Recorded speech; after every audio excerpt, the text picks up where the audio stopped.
गुरुदेव और माँ गायत्री के चरणों में कोटि कोटि नमन। आप सभी को प्रणाम।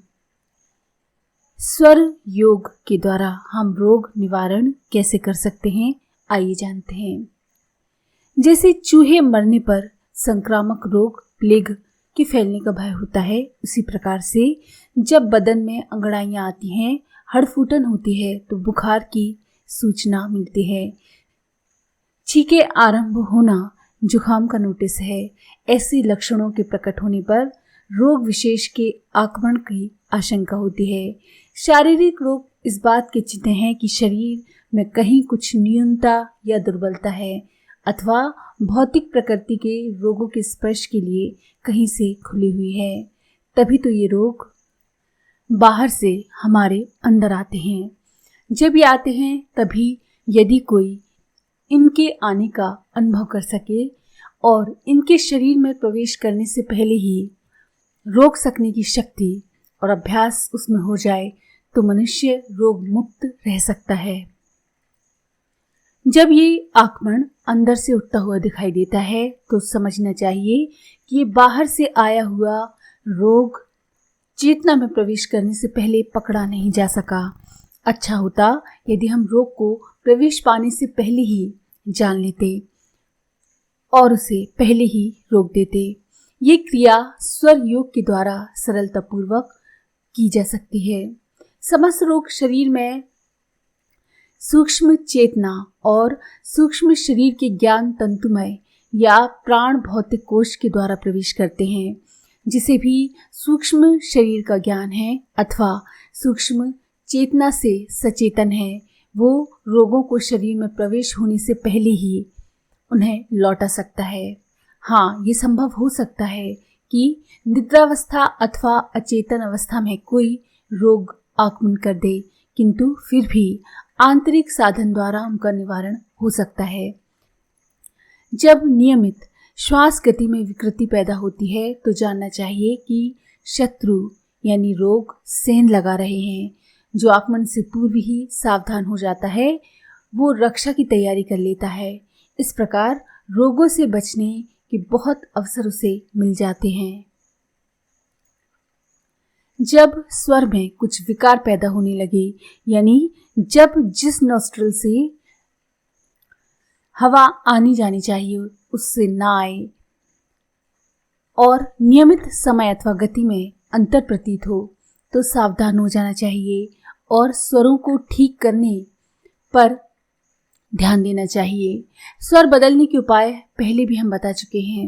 उनकी सहायता से स्वर की शुद्धि की जा सकती है और रोगों को पूर्व ही रोका जा सकता है।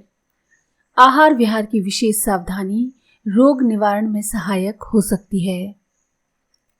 जब रोग आ ही जाए तो देखना चाहिए कि उसका आरंभ किस स्वर से हो रहा है।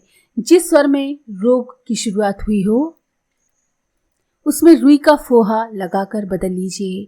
जब तक बीमारी का प्रकोप बढ़ा हुआ रहे तब तक उस स्वर को आप बदले रहिए। ऐसा करने से 10-20 दिन में अच्छी होने वाली बीमारी आधे या चौथाई समय में ही अच्छी हो जाएगी।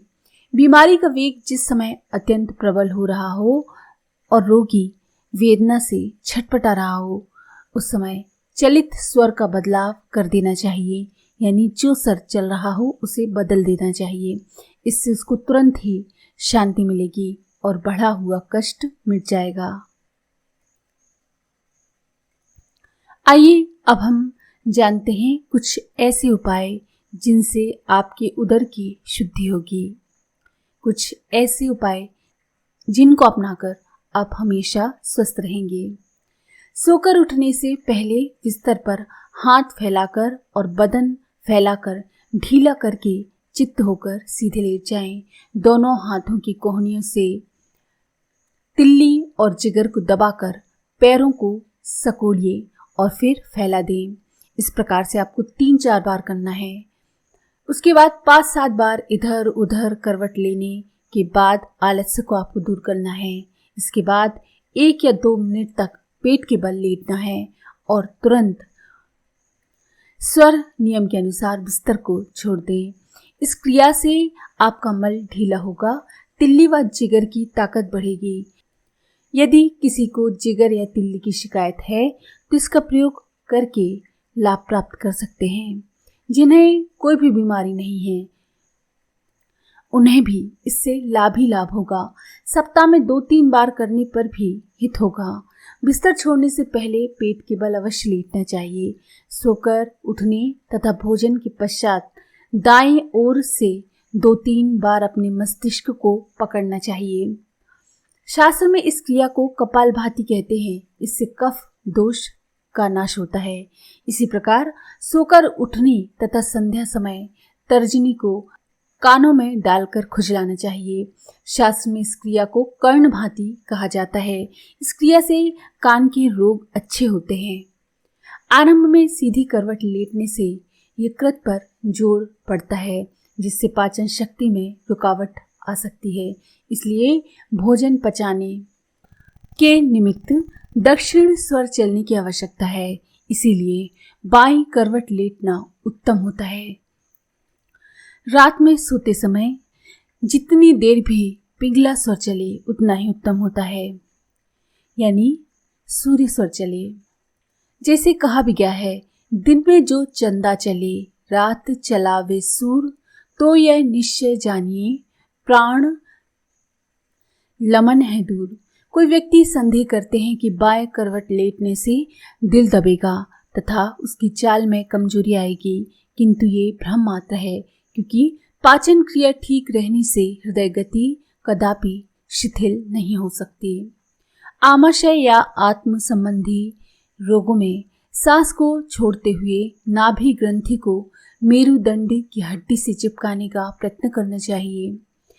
सांस खींचते समय पेट को खूब पिचकाना और छोड़ते समय फुला देना। इस क्रिया को बार बार करने से पेट की खराबियां मिट जाती हैं और पाचन क्रिया ठीक होने लगती है। बीमारी ज्वर में अपराजिता या मोलसिरी के कुछ पत्तों को हाथ में मसलकर किसी छोटे रुमाल में पोटली सी बनाएं और उसे बार बार सूंघते रहें, तो विषम ज्वर बहुत जल्दी अच्छा होने लगता है।